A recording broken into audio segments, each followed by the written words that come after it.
بسم اللہ الرحمن الرحیم۔ جمعے کا دن ہے، وقت بہت معذرت کے ساتھ تھوڑا سا میں لیٹ بھی ہو گیا، 5 منٹ شاید 8 منٹ۔ کل پوری کوشش ہے کہ اور پہلے آپ کی خدمت میں پہنچ جاؤں، اور یہاں سے مجھے کہیں اور بھی پہنچنا ہے۔ جمعے کا دن کیونکہ بہرحال میرے لیے واجب ہو جاتا ہے کہ جمعے میں ایک حصہ جمعے کے اس ہستی پر گفتگو کی جائے کہ جس کا یہ جمعہ ہے، اور وہ کوئی نہیں ہے ذان محترم، وہ یوسف زہرا ہے۔ ایک صفت یوسف زہرا 180 یا 1,80,000 جو ایک کتاب ہے، بہرحال اس کے اندر امام کی نام ہے، امام زمانہ کے، اور ہر نام کا کوئی نہ کوئی بہرحال ریزن ہے۔ یوسف زہرا بھی امام کا ایک نام ہے۔ یوسف یعنی خوبصورت، ظاہر ہے حضرت یوسف علیہ السلام جتنے خوبصورت تھے، یہ یوسف زہرا ہے۔ اور ظاہر ہے جب یہ آئیں گے تو بیوی کے ان سب ارمانوں کو پورا کریں گے۔ آج دنیا میں ہونے والا ظلم، بے عدالتی، یہ بتا رہی ہے۔ آج آپ کے سامنے پوری دنیا بیدار ہوئی ہے، کھڑی ہوئی ہے، لیکن کون کر سکتا ہے؟ کوئی بھی نہیں کر سکتا۔ 57 مسلم ملک ہیں، کچھ بھی نہیں کر پائے، بیٹھے ہوئے باتیں ہی کر رہے ہیں، سوائے کچھ کے جو تھوڑی بہت حرکتیں ہو رہی ہیں۔ لیکن کون ہے؟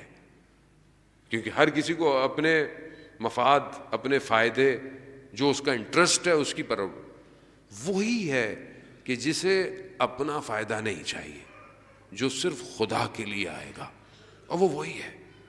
اس تک پہنچنا ضروری ہے ذان محترم۔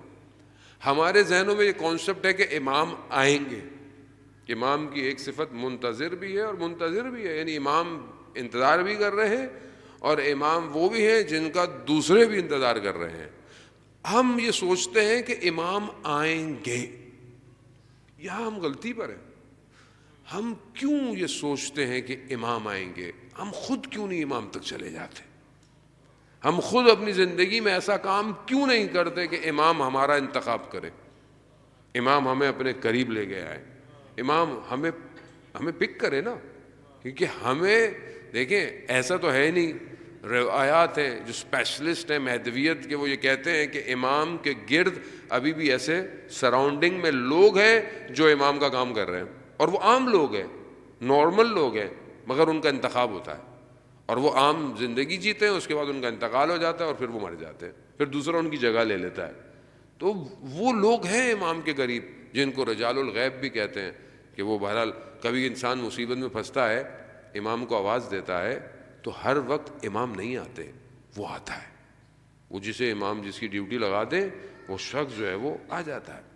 اصفہان میں ایک عالم دین تھے، کہتے میں مسجد کے باہر کھڑا ہوا تھا، نماز کے لیے جا رہا تھا، ظہر کا ٹائم تھا جماعت کا، تو میں نے کہا نماز پہ جاؤں گا، تو میں نے دیکھا ایک بہت بڑی شخصیت تھی، تاجر اور بہت با ایمان، با تقوی۔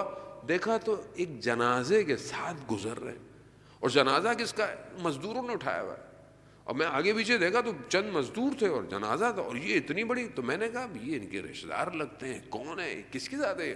تو میں نے جیسے کہا کہ حاجی یہ کیا ہے، تو کہا آؤ میرے ساتھ جنازے میں چلو، اور میں نے کہا چلتے ہیں۔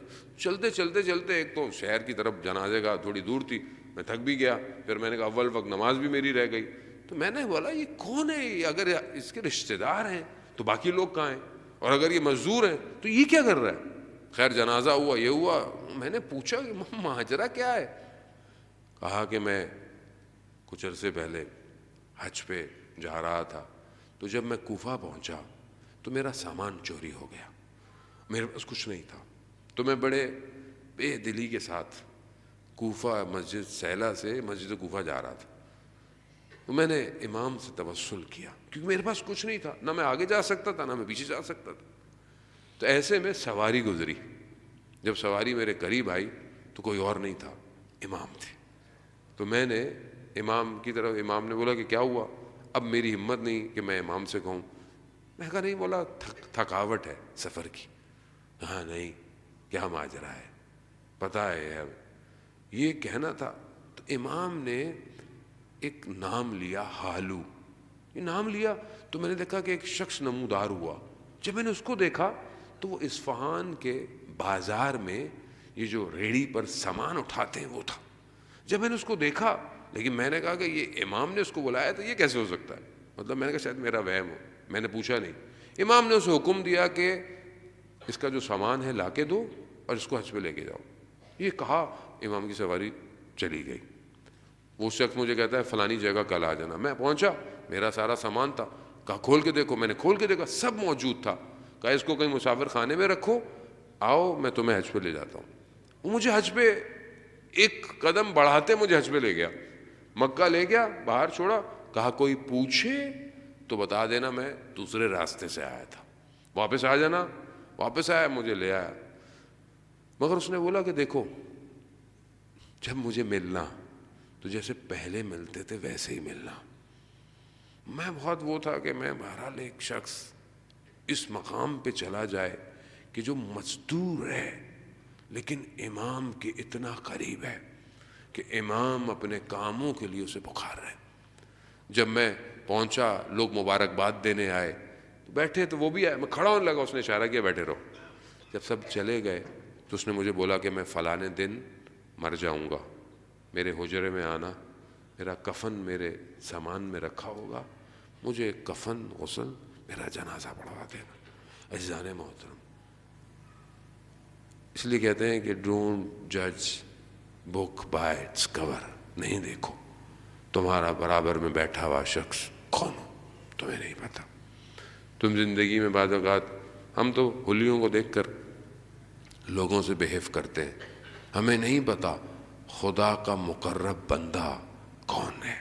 عزیزان محترم، اگر ہم ایسے شخصوں کو دیکھیں، اگر ہمیں کوئی ملتا نہیں ہے، کتابوں میں علماء بیان کرتے ہیں اپنے اندر صلاحیت پیدا کریں، کوالٹیز کو انہینس کریں. جیسے دنیا کی چیزیں سیکھتے ہیں، لینگویج سیکھتے ہیں، اسکلز سیکھتے ہیں، کمپیوٹر سیکھتے ہیں، پروگرامنگ سیکھتے ہیں، سیکھتا ہے نا آدمی.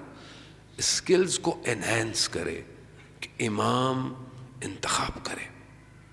شہید حجاجی جب 28 سال یا 32 سال میں شہید ہوا، اس کا بچہ 2 سال کا تھا. اس نے اس وقت بچے کو وصیت لکھی، آج اس کا بچہ کافی بڑا ہے. اس نے کیا لکھی؟ کہا بیٹا دنیا آشوب فتنوں سے بھری ہوئی ہے، خیال کرنا اپنا اور اپنے آپ کو اس قابل کر دینا کہ خدا تمہارا خریدار بن جائے. اپنے آپ کو اس قابل کرے کہ اس بازار میں امام تمہارا خریدار ہو جائے، امام تمہیں خریدے، امام کی نگاہیں تمہارے پاس ہو، امام کی توجہ ہو کہ ہاں میرا چاہنے والا ہے. جانے میں ہوتا ہوں بہرحال اس کے لیے محنت چاہیے، اس کے لیے بہرحال گریا چاہیے، اس کے لیے انسان کو دنیا کی بہت ساری چیزیں چھوڑنی پڑتی ہیں. لیکن جس کو عشق ہو جائے وہ سب کچھ چھوڑ دیتا ہے، بس اپنے وجود میں اس عشق اور محبت کو پیدا کرے. جانے محترم